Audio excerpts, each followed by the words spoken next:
Assalamualaikum warahmatullahi wabarakatuh. Jumpa lagi di YouTube channel RSNU Tuban, featuring Aluswa Tuban dalam program Edukasi Pendidikan Kesehatan. Bersama saya, Handini Sukma Puspita.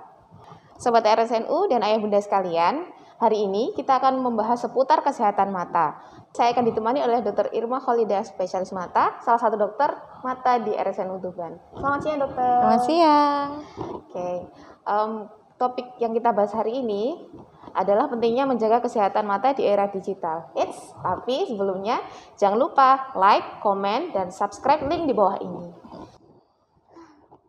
Jadi terkait pentingnya menjaga kesehatan mata di era digital seperti ini, apa sih dok yang perlu diperhatikan gitu untuk ayah bunda sekalian? Oke.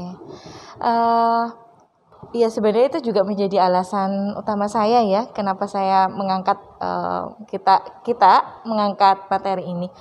Karena kita tahu ya kita di era pandemi seperti ini, kita memaksa kita mau nggak mau kita harus sering ketemu nih sama monitor, termasuk di dunia pendidikan ya ayah bunda sekalian ya. Yang perlu diperhatikan bahwa di era digitalisasi ya kita bilangnya ya, penggunaan monitor baik itu dari komputer, tab atau iPad, bahkan HP yang kecil sekalipun itu memiliki dampak yang cukup buruk ya untuk kesehatan mata.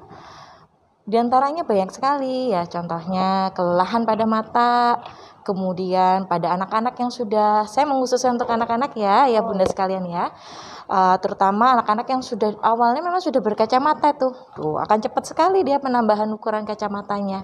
Ya, yang ketiga misalnya mata kering, itu sering dialami oleh orang dewasa sih biasanya. Kalau ini biasanya itu gampang sekali, kok mata saya nerocoh dok, kayak gitu, kok rasanya kering, ganjel. Nah, keluhan-keluhan seperti itu yang yang merupakan dampak dari penggunaan layar monitor terlalu lama ya. Oke, jadi gitu ya udah sekalian ya. Jadi mestinya kita bisa membatasi ruang gerak anak kita untuk berada di area screen time itu yang bisa biar nggak terlalu lama. Terus apalagi kalau anak-anak kita yang sudah berkacamata ya dok ya? Iya betul sekali.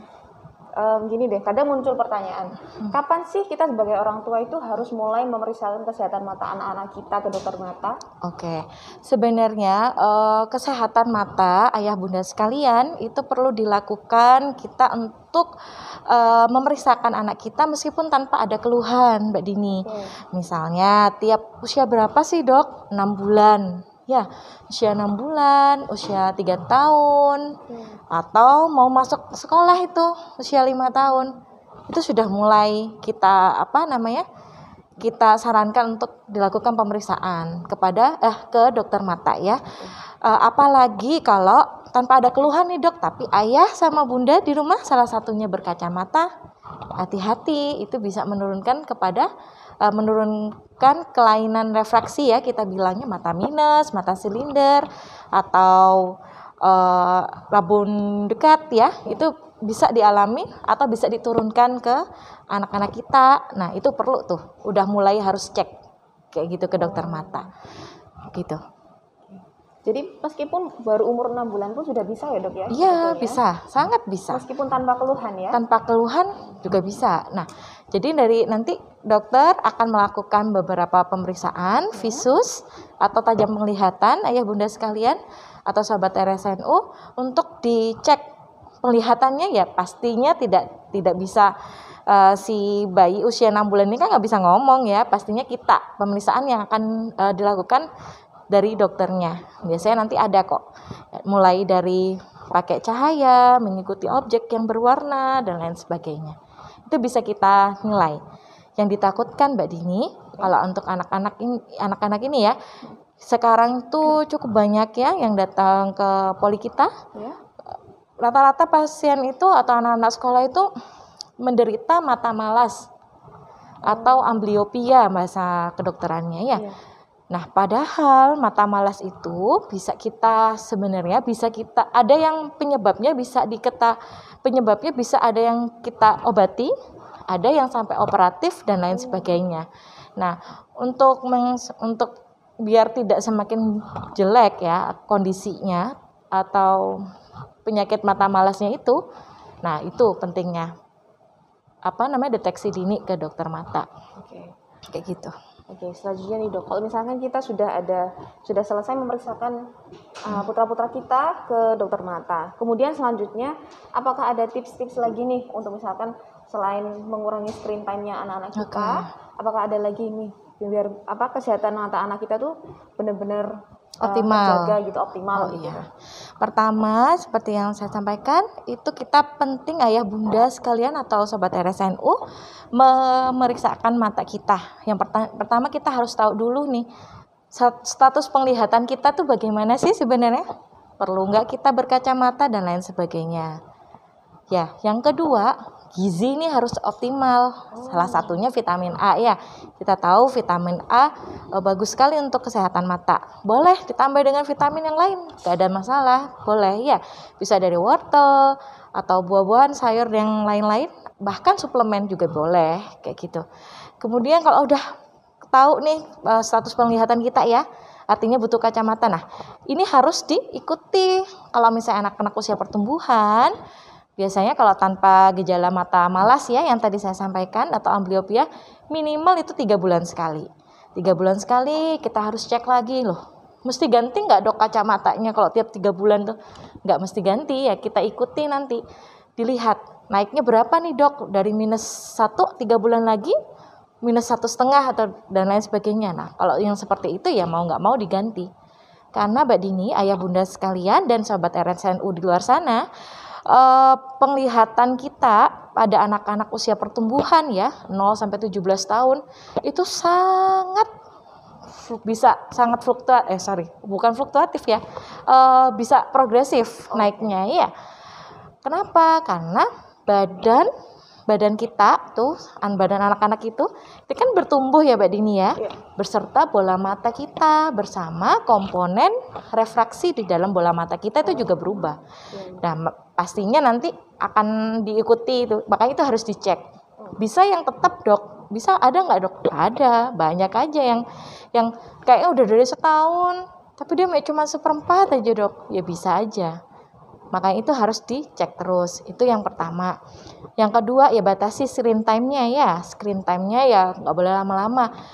Paling nggak ya 2 jam dulu deh ya. Habis itu kita istirahat. Nah, dalam 2 jam pun itu harus ada pengaturan 20-20-20-nya. 20 menit istirahat. Habis di gadget itu ya, entah di laptop, entah di HP, meskipun HP layarnya kecil itu dia juga punya efek itu Mbak Dini, sama ya. Nah itu 20 menit istirahat. Istirahatnya nggak lama kok, cuma 20 detik ayah bunda ya, sobat RSNU, cuma 20 detik. Habis itu lihatnya kemana Dok? Baca buku nggak? Nggak boleh, harusnya lihat jauh. Fokus kita harus jauh, ayah bunda sekalian ya. Fokusnya sepanjang 20 kaki atau 6 meter. Jadi habis lihat layar, sudah 20 menit nih, istirahat. Selama 20 detik ngelihat layar, lihat jauh sekitar 6 meter, habis itu kita mulai deh kerja. Nah, itu juga harus diperlakukan ke anak-anak kita ya bunda sekalian ya. Terus apalagi ya? Ini teman-teman juga sobat RSNU juga harus ini ya, ngerti posisi nih.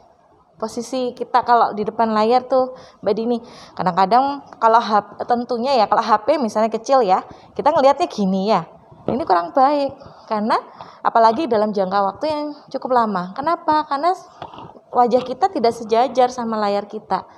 Yang benar adalah sejajar seperti ini. Nah ini bagus Mbak Dini ya, kalau sejajar begini posisi kita pas seperti ini. Nah itu posisi kita ergonomis, pencahayaan cukup ruangan ya. Terus pengaturan kontras cahaya di monitor yang kita pakai juga harus sesuai dengan mata kita yang nyaman. Tidak boleh terlalu terang, juga tidak boleh terlalu redup. Pengaturan cahaya itu hal sepele tapi itu penting sekali. Karena kalau misalnya kalau misalnya anak sekolah mungkin kalau masih TK gitu mungkin cuman berapa menit ya, mungkin setengah jam mungkin paling lama ya.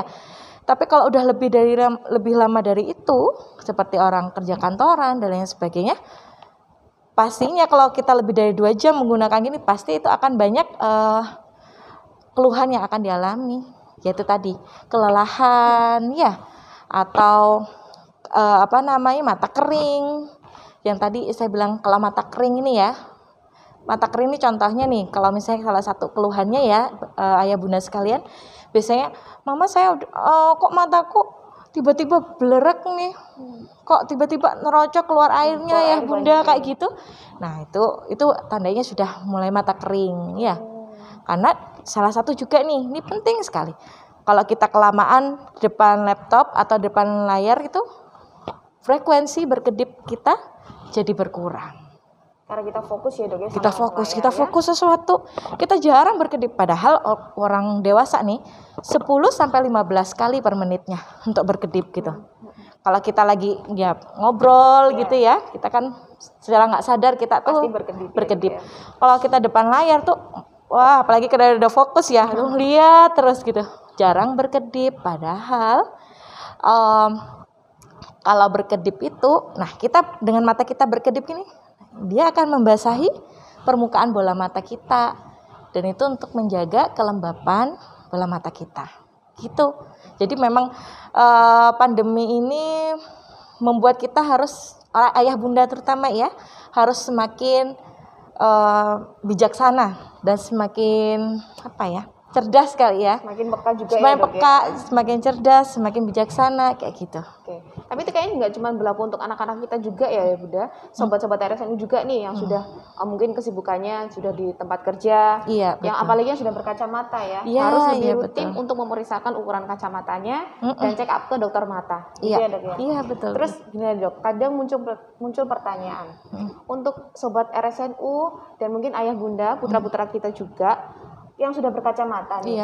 Iya. Terus nanti suatu hari kita pengen anak-anak kita ini cita-citanya pengen jadi tentara, pengen jadi polisi. Gimana kalau misalkan dia berkacamata, kan kurang memenuhi syarat nih dok untuk masuk ke situ. Nah, mungkin apakah ada cara untuk bisa mungkin menghilangkan ukuran matanya, ukuran mata minusnya, atau mungkin bisa dikurangi deh dok? Ada nggak ya dok ya? Kadang ada ayah bunda yang bertanya begitu sih. Ada Mbak Dini. Jadi sekarang dengan teknologi yang berkembang, dengan ilmu pengetahuan yang semakin berkembang, ayah bunda atau sobat RSNU yang di luar sana ya, tidak perlu khawatir. Sekarang ada teknologi yang kita sebut dengan LASIK ya. Mungkin beberapa audiens kita, mungkin ayah bunda dan sobat RSNU sudah ada yang tahu ya. Jadi LASIK itu sebenarnya kayak tindakan operatif untuk menghilangkan kacamata kita, ukuran kacamata kita Mbak Dini. Bisa sampai hilang ya dok ya? Bisa, sangat bisa. Tapi memang ada ayah bunda dan sobat RSNU ada syaratnya untuk di LASIK itu. Kita harus melakukan beberapa pemeriksaan pre-LASIK ya. Pemeriksaan sebelum LASIK untuk menentukan apakah kandidat ini atau pasien tersebut bisa di LASIK atau tidak, atau bisa hilang sampai 0 atau tidak. Nah, itu butuh pemeriksaan lebih lanjut. Nah, sobat RSNU dan juga ayah bunda sekalian, jadi kesimpulan yang disampaikan oleh Dr. Irma tadi adalah pentingnya kita menjaga kesehatan mata putra-putri kita, juga kesehatan mata kita juga di era digital seperti ini, dengan cara diantaranya kalau misalkan putra-putri kita terlalu fokus dengan layar HP, bisa dibatasi dengan cara rule of 20, yaitu melihat monitor 20 menit. Setelah itu kita istirahat selama 20 detik dengan melihat jauh dengan jarak 20 kaki atau 6 meter. Selanjutnya, batasi screen time untuk kita dan anak-anak kita. Yang ketiga dan yang paling penting adalah periksakan ke dokter mata segera bila ada keluhan maupun tidak ada keluhan agar kesehatan mata kita semakin optimal. Terima kasih Dr. Irma sudah menyempatkan waktunya di sela-sela prakteknya. Oh iya, Dr. Irma ini juga praktek di RSNU loh. Ada jadwalnya dok ya? Tiap hari Senin sampai Jumat jam 2 siang. Oke, jadi kalau misalkan ayah bunda dan sobat RSNU sekalian mau memeriksakan kesehatan matanya, jangan lupa di RSNU dengan Dr. Irma. Wassalamualaikum warahmatullahi wabarakatuh.